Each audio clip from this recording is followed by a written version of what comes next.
Pensei em falar bem rapidamente sobre dois projetos, duas peças. Uma que eu estou começando a trabalhar agora, no Laboratório de Música Contemporânea, que é a matéria que o Silvio e Montanha organizam aqui. E outra é um trabalho que eu concluí já em 2015, mas que acho que os dois estão muito conectados, então achei que valia a pena falar dos dois juntos. Assim, né? Eu vou fazer mais um relato assim, do processo criativo do que, sei lá, uma análise da peça. Assim. Então eu pensei em começar falando uma coisa que talvez seja uma bobagem e talvez seja um grande clichê também, mas eu vou falar mesmo assim. Isso é que eu não me vejo como compositor. Né? Grande bobagem. Eu não me imagino sendo compositor, assim. Mas é engraçado porque eu estudei 6 anos aqui na graduação e nesses 6 anos acho que todos os meus colegas achavam que eu estudava composição. E na verdade eu não estudei composição, eu estudei licenciatura. Mas assim, até quando eu estava assim, perto de me formar, ainda tinha gente que veio me perguntar: e aí, como é que tá a aula do Silvio? Não sei o que. Eu já ia explicar: não, na verdade eu não estudo composição. É bem engraçado. Tem pessoas que perguntam várias vezes, engraçado.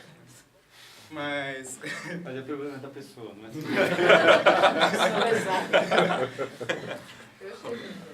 Mas, sei lá, talvez seja uma desculpa, né? Mas acho que eu vou, talvez nesse relato que eu vou fazer dos meus processos, talvez dê para entender um pouco porque que eu achei que valia a pena falar isso. Assim. Então, um dia eu estava passeando no MUB, Museu Brasileiro de Escultura, para ver as exposições, e eu passei no auditório lá do museu para ver se tinha alguma coisa de música acontecendo por aqueles dias. E encontrei um grupo de pessoas que estavam lá, meio preparando um concerto, alguma coisa e tal. E eles estavam meio procurando público, acho que eles não tinham público nenhum, assim, né? Eles vieram para mim, assim, e disseram: a gente vai fazer um concerto aqui, você não quer assistir e tal? Eu perguntei: o que vocês vão tocar, né? Eles disseram: a gente vai fazer música eletroacústica. Eu disse: bacana e tal. E é um grupo que chama NME, que existe até hoje. Aí eu assisti, conversei um pouco com eles e tal. Depois de umas semanas eles entraram em contato comigo pela internet, porque eles queriam fazer um concerto NME aqui na ECA, que o NME nunca tinha tocado aqui na ECA. Eu ajudei eles a organizar esse concerto, e eles perguntaram se eu fazia música eletroacústica. E eu respondi: não, eu não sou compositor, que acho que é a frase que eu mais falo na vida, assim, né? Mas eu disse: mas eu tenho umas gravações que eu fiz na época da escola, essas gravações estão no meu SoundCloud, se você quiser pode ouvir. Aí não lembro se foi o Thiago ou o Lucas que responderam pra mim assim: pra mim isso aí que você faz é música eletroacústica. Eu disse: bom, se você acha que é, quem sou eu pra dizer que não é, né? Vocês são afinal um grupo de música eletroacústica, então... Aí disseram: vem tocar com a gente. Eu disse: tá bom. E aí eu comecei a participar do grupo e tô até hoje participando, assim, embora, sei lá, menos ativamente, ou talvez também... Mas foi assim, e sei lá, acho que talvez de todas as coisas que eu faço com música, a composição é realmente assim a última das minhas prioridades. No sentido de que eu não tenho algumas neuras de compositor assim, de tipo, tenho que estar sempre produzindo alguma coisa nova, ou no novo projeto tem que ser mais alguma coisa do projeto anterior, tem que ser novo em relação ao anterior, tem que ser diferente. Ou então, como é que eu vou validar esse projeto em relação a algum grupo, assim... Eu faço algumas coisas, muitas vezes por encomenda, porque me pedem. Uma ou outra vez eu faço porque me dá vontade, me dá ideia. E geralmente não apresento, geralmente não me preocupo muito com isso, assim, né? Eu escrevi um pequeno relato, então, dessa peça que eu fiz em 2015, que chama News from Home. Eu vou ler. O apartamento onde moro em São Paulo fica à beira da rodovia Raposo Tavares. O ruído de fundo predominante é o som dos carros passando do lado de fora. Às vezes, uma moto ou um helicóptero se destacam da massa, mas no geral os sons dos automóveis se misturam, formando uma textura contínua praticamente invariável. Esse tipo de ruído se aproxima do que gosto de pensar como um silêncio idealizado, uma continuidade absoluta em que qualquer ponto no tempo seria exatamente igual a qualquer outro ponto no tempo. Nesse contínuo ideal, nada se sobressai, nada se destaca. Nenhuma figura emerge do pano de fundo. Quando estive estudando em Toronto, em 2015, morei em um pequeno bairro muito pacato, encostado no campus da universidade, praticamente fora da cidade. Raramente alguém passava de carro pelas redondezas. O ruído de fundo parecia ser, então, menos intenso e mais descontínuo, pela ausência da massa constante a qual estava habituado morando em São Paulo. Quando a neve finalmente derreteu, peguei um ônibus até a estação de metrô mais próxima. Em seguida, peguei o metrô até a Yorkdale Station. Yorkdale é o nome de um shopping center que fica à beira da Highway 401, no norte de Toronto. A 401 é considerada a rodovia mais movimentada da América do Norte, de acordo com a Wikipédia. Se estende por 817,9 quilômetros, indo da cidade de Windsor até a fronteira com Quebec. No trecho que passa por Toronto, estima-se que trafeguem em média 420 mil veículos por dia. Atravessei o shopping por dentro e saí pelos fundos, onde há um estacionamento descoberto, do qual se tem uma bela vista da rodovia. Apoiei meu gravador sobre um tripé no chão, apontando os microfones para a rodovia. Não monitorei a gravação. Sentei-me ao lado do gravador e fiquei ouvindo a rodovia. Interrompi a gravação quando achei suficiente. Por garantia, fiz um segundo take, agora com o gravador em outro lugar, a poucos passos de distância do primeiro. Terminada a segunda gravação, tirei uma foto da rodovia. Atravessei o shopping novamente e voltei para casa. Não ouvi as gravações. Em 20 de abril de 2013, assisti pela primeira vez ao filme News from Home, da diretora belga Chantal Akerman. Nada acontece nesse filme. 2 meses antes, assisti ao filme Ao Caminhar Entre Lampejos de Beleza, do diretor lituano Jonas Mekas. Nothing happens in this film, diz um intertítulo que aparece repetidas vezes ao longo das mais de 6 horas de duração da projeção. Queria fazer música como Jonas Mekas faz filmes, mas a música é uma coisa e o cinema é outra coisa. Já que não podia fazer música como eles, fiz música para eles. News from Home, em memória de Chantal Akerman, foi apresentada em 23 de novembro de 2015, no auditório do Departamento de Música. Akerman se suicidou 2 meses antes, aos 65 anos. Posicionei 2 pequenos monitores de som no fundo do palco, praticamente encostados na parede que faz divisa com o estúdio, de forma que estivessem o mais longe possível do público. Nas notas de programa, listei uma série de informações coletadas na internet sobre a rodovia 401 em Ontário, buscando criar uma referencialidade explícita à fonte do material. Não editei as gravações. Reproduzi o material bruto em um volume muito baixo, de forma a se misturar com os ruídos do auditório e do departamento. Por vezes, os instrumentistas, estudando no andar de cima, soavam com mais intensidade e nitidez do que a própria gravação. A relação entre figura e fundo torna-se confusa. Em poucos segundos, o público se dá conta do que está sendo reproduzido, apoiado pela descrição presente nas notas do programa. Talvez demore ainda 1 ou 2 minutos, até que se convençam de que nenhum novo material será introduzido ao longo da peça. Mas e depois? O que faz a mente não tendo nada a fazer?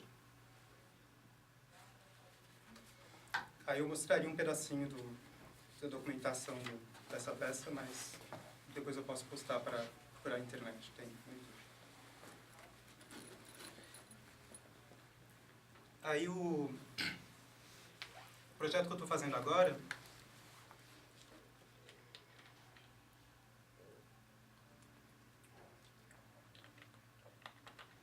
chama Música para Silêncio Acumulado. É uma peça para 8 ou mais gravadores portáteis em um lugar silencioso. isso aqui que eu podia projetar, mas acho que está no meu e-mail, não vai ter como ver. Não é bem a partitura da peça, mas é uma descrição do processo, né? Então, vou tentar explicar mais ou menos. A ideia é que tem 8 pessoas com um gravador portátil, como esse que eu usei para gravar o News from Home, esse gravador tipo Zoom, Tascam, né? Que as pessoas estejam num lugar, entre aspas, silencioso, que aí pode ser uma descoberta do intérprete, pode ser uma descoberta coletiva, mas para mim tem a ver com essa ideia de você ter uma continuidade, que você não consegue perceber uma diferença, você não consegue perceber eventos, você não consegue perceber nada que mude de um ponto A para um ponto B no tempo. Então, no primeiro momento, você vai ter simplesmente o silêncio do lugar, que vai estar indo diretamente para o ouvinte, que pode ser o performer, pode ser público, se tiver público, e que vai ser também um gravador de número 1, um gravador do primeiro intérprete. Então, a primeira pessoa vai gravar esse silêncio. Essa pessoa, usando o próprio gravador que ela gravou, ela reproduz esse silêncio no mesmo espaço, né? Com o próprio alto-falante que tem no gravador.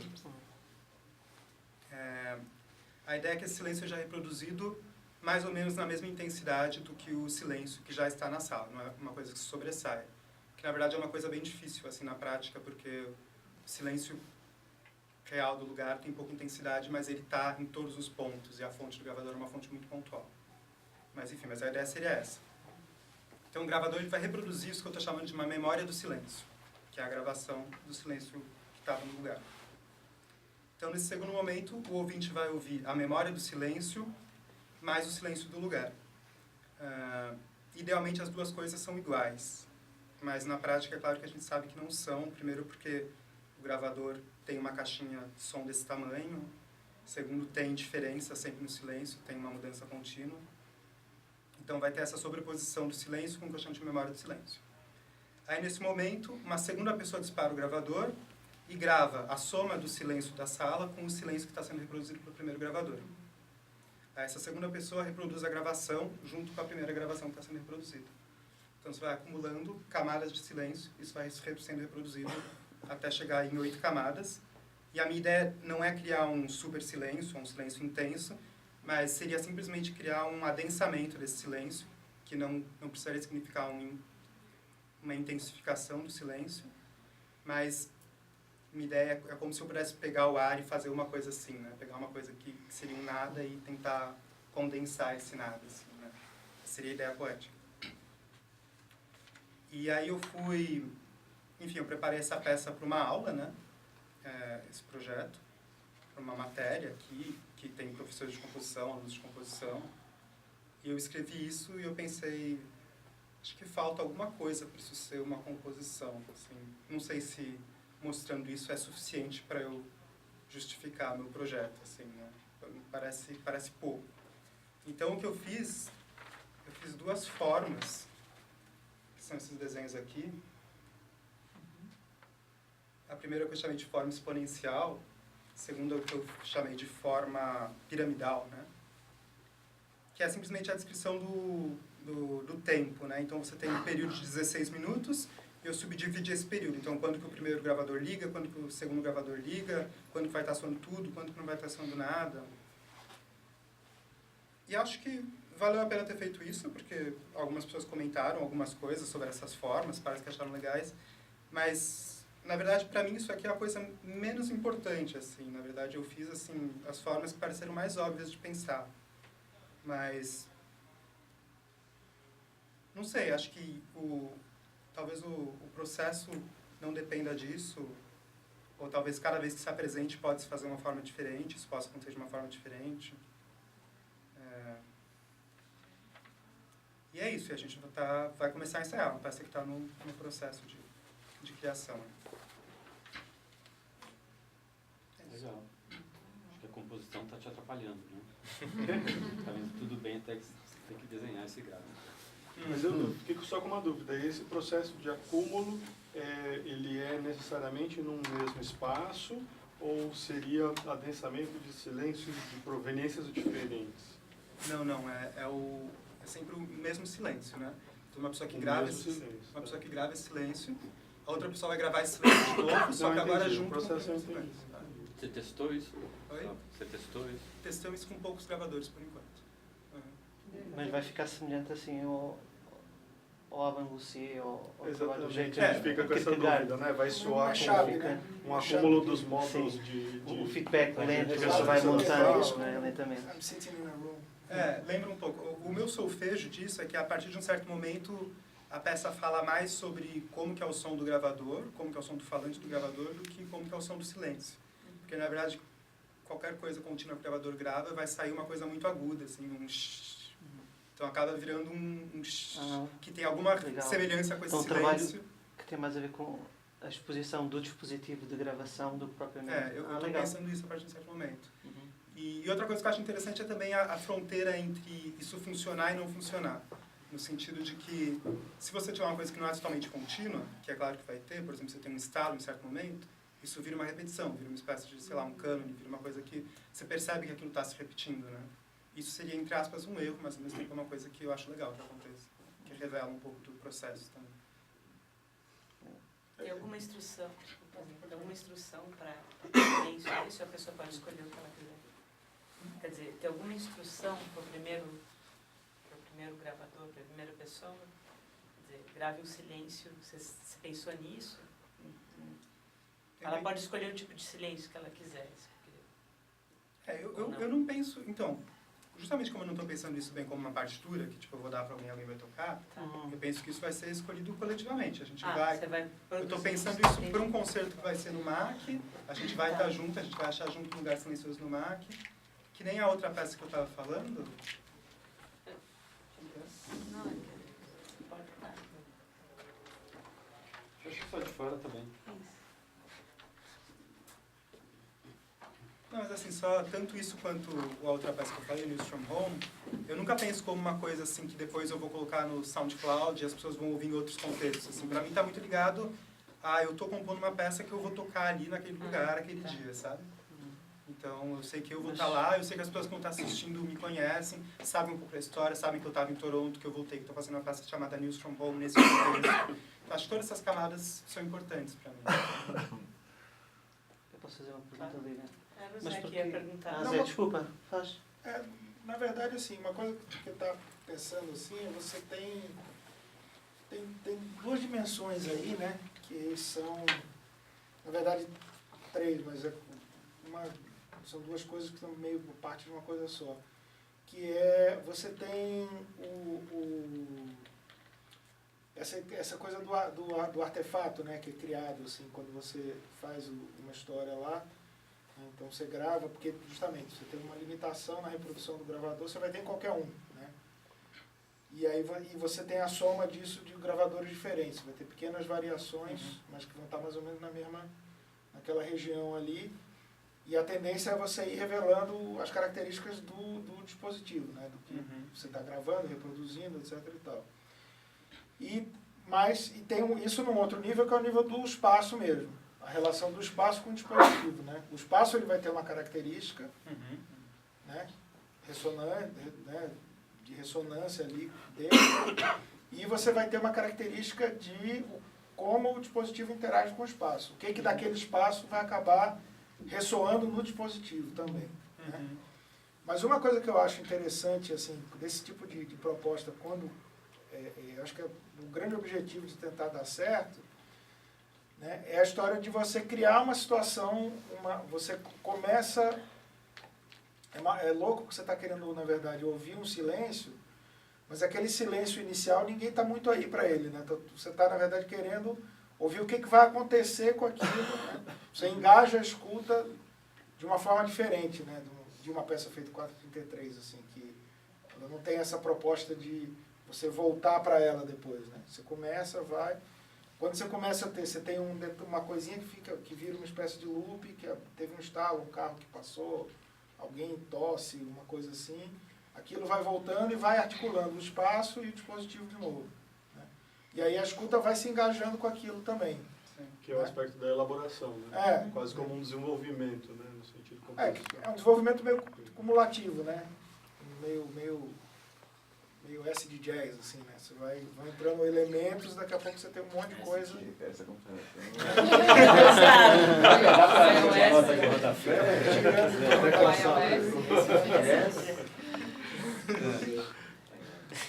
Mas então, eu acho que isso acho que são duas coisas que são interessantes, mas você, na verdade, também boicota o silêncio na história, né? Porque daqui a pouco você está procurando o artefato, né? O que está acontecendo, assim. Eu acho super interessante, mas você dizer que não vai acontecer nada é meio... Você está enganando, né? Sim. Você está enganando o participante, assim, porque Não, quando a eu premissa falo... acaba acontecendo, acabam surgindo várias coisas. Claro. Não, quando eu falo assim, que nem nesses filmes que eu digo, nada acontece nesse filme, ou o Ian Mackers escreve lá, Nothing Happens in the Film, é sempre com uma grande ironia, assim, na verdade, né? Quer dizer, o que me interessa é justamente o que é esse nada e quanta coisa tem nesse nada. Talvez seja uma coisa que não diga muita coisa, mas a gente pode procurar alguma coisa ali. Então, acho que sim. O que interessa é É uma justamente... coisa meio open-ended, né? Assim, você não tem uma mensagem que você queira passar assim, mas acho que todo mundo que participa acaba tirando suas próprias conclusões e tendo o seu próprio percurso ali. Né? Que eu acho que é uma coisa super interessante na vida. Eu acho que uma das coisas que eu quero perguntar, e acho que tem a ver com o comentário que você fez e talvez com o comentário também do Zé, é porque é que, digamos, utilizando este termo que é, obviamente, carregado historicamente, mas porque é que a partitura do teu trabalho não é também uma realização, uma vez que eu vejo o imaginar do trabalho como uma performance do trabalho, ou seja, eu não preciso pegar no gravador, eu não preciso fazer aquilo, mas eu posso imaginar aquilo. E se eu tivesse acesso à partitura, às instruções, é como se fosse também uma possível realização do teu trabalho, que é a imaginação. Não é? Através da leitura, através das instruções. E eu até gosto da ideia de você ter na sua apresentação ter dito há um espaço silencioso, que é uma coisa profundamente ambígua, que é um espaço silencioso. Mas se você tiver essa pegada poética na instrução e na partitura, você lança essas questões à pessoa: como é que eu vou perfumar isto? O que é um espaço silencioso? Eu acho bem você, inclusive na sua apresentação, não ter a determinado, porque isso é uma coisa profundamente ambígua, não é? Então acho isso muito interessante, isso. Então acho que ter isto como uma partitura também, como algo que eu possa ler e imaginar como é que eu poderia fazer isso, o que é que eu posso ouvir aqui, não é? Acho isso muito interessante, mas é só... Outra proposta que já me fizeram quando eu falei dessa peça era não apresentar a performance no dia da apresentação, mas fazer isso como uma performance só dos intérpretes em algum lugar, documentar isso e apresentar a documentação. Porque muitas pessoas estão perguntando, acho que isso não vai funcionar no lugar, porque o público reage assim, não sei o que e tal. E realmente, essas são questões que talvez, assim, para mim, não sei, estão começando a aparecer agora. Eu te falei da Raquel, né? Que ela tem aquele CD Sonanças e Silêncios, e ela tem até um desenho que é Silêncios Empilhados. Me lembrou bastante, assim, porque essa questão de, tipo, adensamento do silêncio ou aumentar o silêncio seria até, aumentar o silêncio é deixar mais silencioso ou deixar mais ruído branco, sei lá, né? Daí essa questão que o Rui comentou é interessante porque na Raquel, por exemplo, ela tem desenhos mesmo, a mão, e no CD dela vai esses desenhos no caderno quadriculado que ela faz. Então é tipo rabiscos e uma bula do que é, e aí ao mesmo tempo tem as gravações, sei lá, silêncio de hotel, silêncio não sei do que, ela capta silêncios de lugares diferentes, então cada lugar tem um silêncio.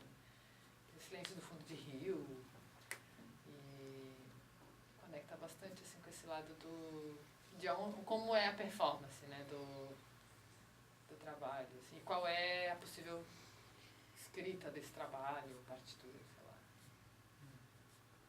Você olhou esse... Eu tenho esse CD, só que eu não sei se está aqui, eu posso trazer para você. Eu quero, se achar. Pode olhar. Eu ia comentar do trabalho do Gustavo Torres, na verdade, que é um trabalho muito... Ele fez a dissertação dele de mestrado, ele acabou acho que faz uns 2 meses, e tudo conversa muito com isso, né?